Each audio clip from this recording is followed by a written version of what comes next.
Baik, sekarang kita masuk untuk yang kedua adalah garam yang berasal dari asam kuat dan basa lemah. Contohnya ada AgCl, NH4Cl, dan NiSO4, serta lain sebagainya. Kemudian, reaksi hidrolisisnya adalah terhidrolisis sebagian atau terhidrolisis parsial. Artinya, hanya salah satu dari ion pembentuk garam yang bereaksi dengan air. Ion yang mana?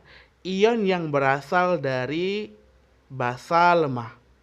Contoh, kita misalkan garamnya adalah NH4Cl, ini berasal dari basa lemah NH4OH dan asam kuat yaitu HCl. Langkah yang pertama sama, kita uraikan dulu NH4Cl menjadi NH4+ dan Cl-. Kemudian kedua ion ini kita reaksikan dalam air. Nah, NH4+ direaksikan dengan air itu menghasilkan NH4OH tambah H+. Sedangkan Cl- direaksikan dengan air, reaksinya tidak terjadi. Artinya apa? Hanya ion NH4+ saja yang bereaksi dengan air, sedangkan Cl-nya tidak. Maka reaksi hidrolisisnya disebut dengan hidrolisis sebagian atau terhidrolisis parsial.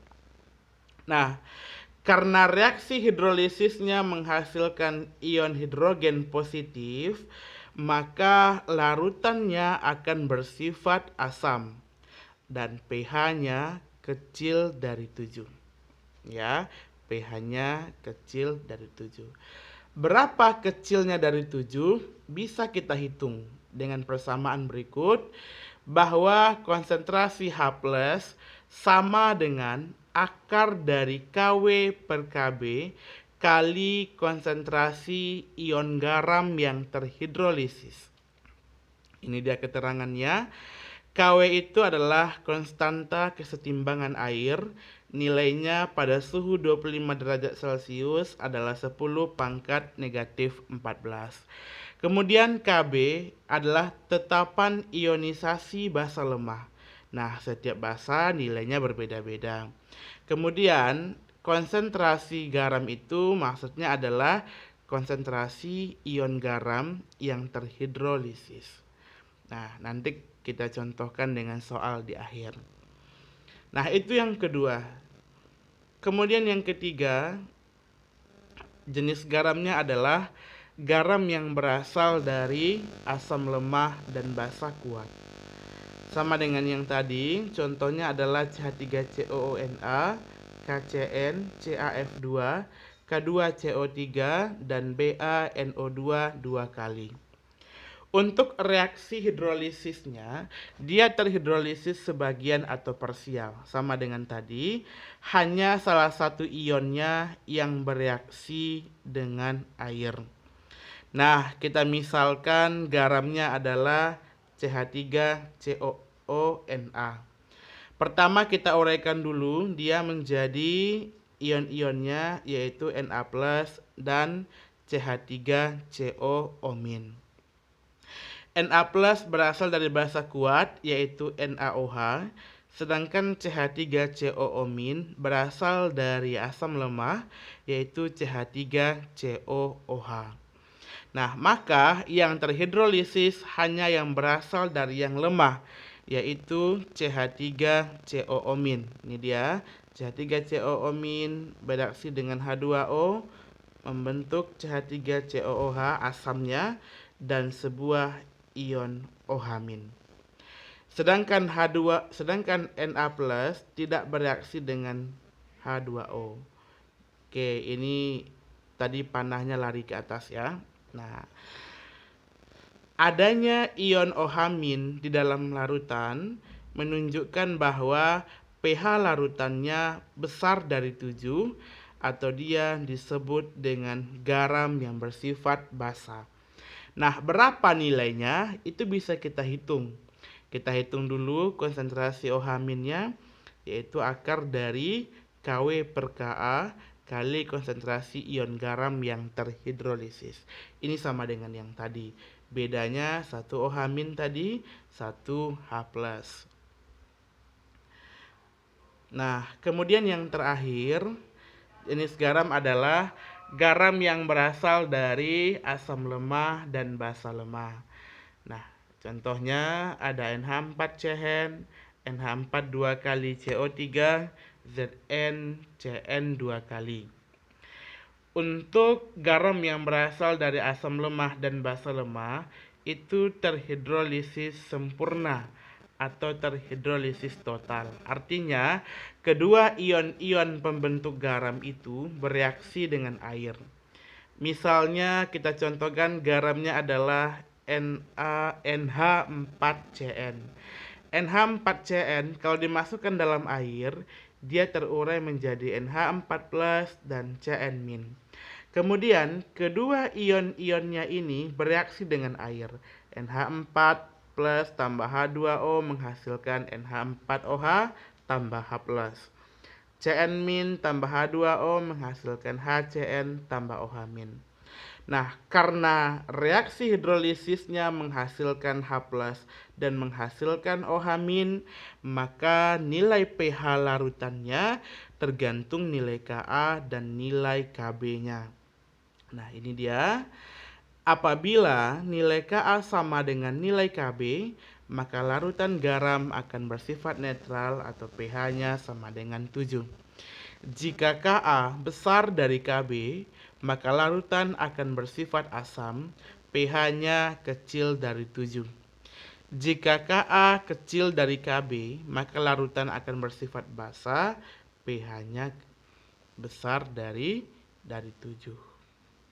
Nah, itulah lebih kurang sedikit konsep tentang hidrolisis garam.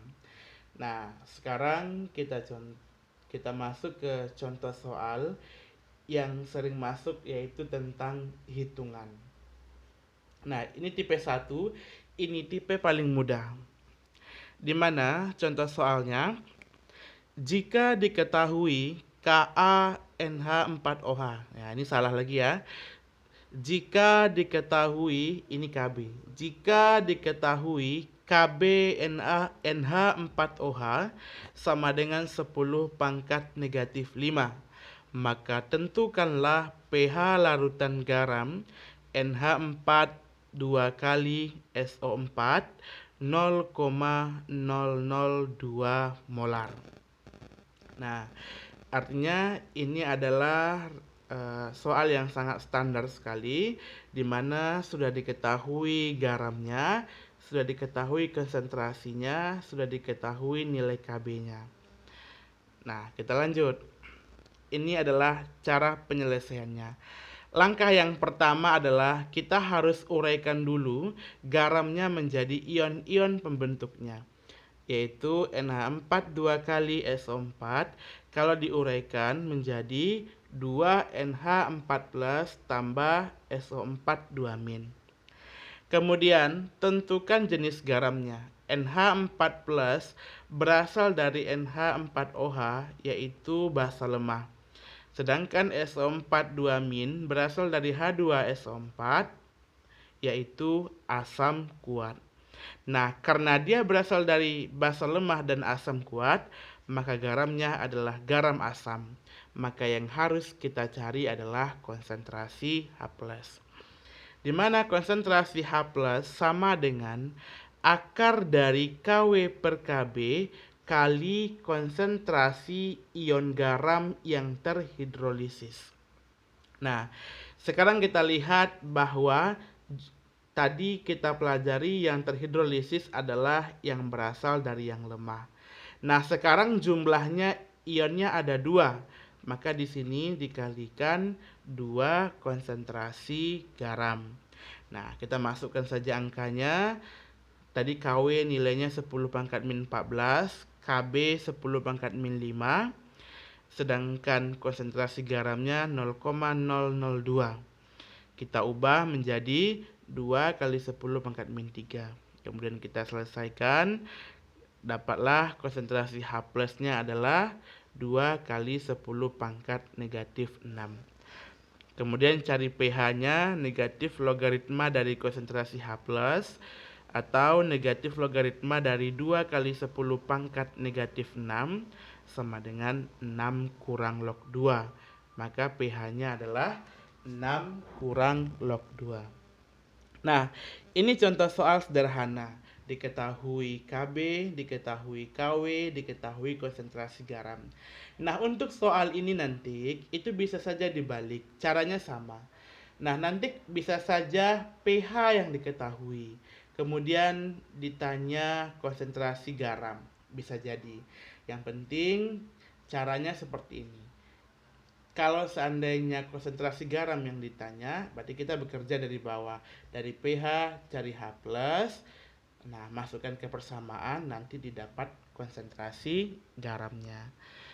Oke, baik. Kemudian contoh soal yang kedua adalah agak lebih rumit sedikit dari yang nomor 1. Sebanyak 100 ml KOH 0,04 molar dicampur dengan 100 ml HCOOH 0,04 molar. Menurut reaksi, KOH aqueous tambah HCOOH aqueous menghasilkan HCOOK aqueous tambah H2O liquid. Jika KaHCOOH sama dengan 2 kali 10 pangkat negatif 4 dan Kw sama dengan 10 pangkat negatif 14, maka pH campuran tersebut adalah. Oke. Sebentar, sebelum kita bahas, kita lihat dulu bahwa soal tipe 2 ini beda dengan yang pertama tadi. Kalau yang pertama sudah diketahui garamnya, tapi pada soal yang kedua, yang diketahui baru basa dan asam. Ini KOH basa kuat, ini HCOOH adalah asam lemah. Maka kita harus cari dulu garamnya. Kalau tadi udah diketahui garam, langsung tentukan H+-nya. Kalau ini cari dulu konsentrasi garamnya, karena yang diketahui baru asam dan basa pembentuknya. Oke, ini dia. Langkah yang pertama, kita harus buat reaksi penggaraman dan sistem MRS-nya. Tadi di soal sudah ada, KOH tambah HCOOH menghasilkan HCOOK tambah H2O. Buatkan sistem MRS-nya, yaitu mula-mula yang bereaksi dan pada keadaan sisa. Bagaimana cara menghitung jumlah mol KOH mula-mula? Ini dia caranya. Mol sama dengan molar kali volume. Jadi molarnya 0,04, volumenya 100, maka jumlah molnya adalah 4. Satuannya milimol, karena satuan volumenya mililiter. Untuk mencari mol HCOOH sama molar kali volume. 4 juga, satunya juga milimol, karena satuan volumenya mililiter. Oke, setelah itu kita masukkan dia, KOH 4 milimol, HCOOH 4 milimol. Cari reaksi pembatasnya, yaitu jumlah mol mula-mula bagi koefisien.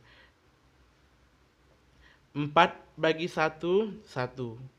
Untuk KOH, 4 bagi koefisiennya 1, dapatnya 4. Untuk HCOOH, 4 bagi 1, 4. Artinya jumlah mol bagi koefisiennya sama, kedua-duanya sama-sama habis berarti. Maka yang bereaksi KOH 4, HCOOH 4. Oke. HCOOK yang terbentuk 4, H2O-nya 4. Ini habis ya, KOH sama HCOOH habis. Kemudian HCOOK terbentuk 4 milimol, H2O terbentuk 4 milimol. Nah, syarat agar kita bisa menggunakan persamaan hidrolisis dalam menentukan pH campuran adalah bahwa basa dan asamnya harus sama-sama habis. Kalau dia tidak sama-sama habis, maka untuk menentukan pH campurannya tidak bisa menggunakan persamaan hidrolisis. Nah, setelah kita dapatkan bahwa jumlah mol HCOOK, ini kan garam nih, HCOOK nih, jumlah mol yang terbentuk adalah 4 milimol. maka harus kita cari konsentrasi garamnya, yaitu jumlah mol yang terbentuk dibagi dengan volume total. Jumlah molnya adalah 4, volume totalnya 200. Tadi 100 KOH, 100 HCOOH ditambahkan, jadi jumlah volume totalnya 200. 4 bagi 200 dapatnya 0,02 molar. Setelah itu uraikan garamnya, HCOOK terurai menjadi HCOO- tambah K+. Kalau kita lihat, ini garamnya adalah garam basa, berasal dari basa kuat dan asam lemah. Nah, kemudian kalau dia garam basa, berarti yang kita cari adalah OH-. OH- akar dari Kw per Ka kali konsentrasi garam. Kw-nya 10 pangkat min 14.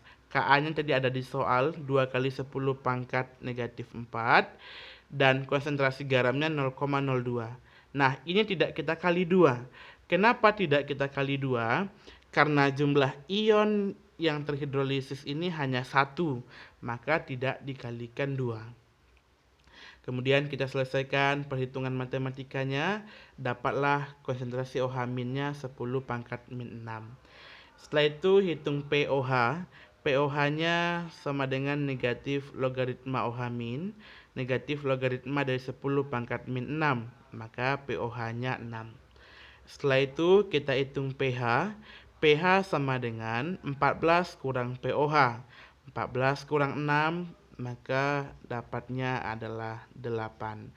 Maka pH campuran yang terbentuk adalah 8.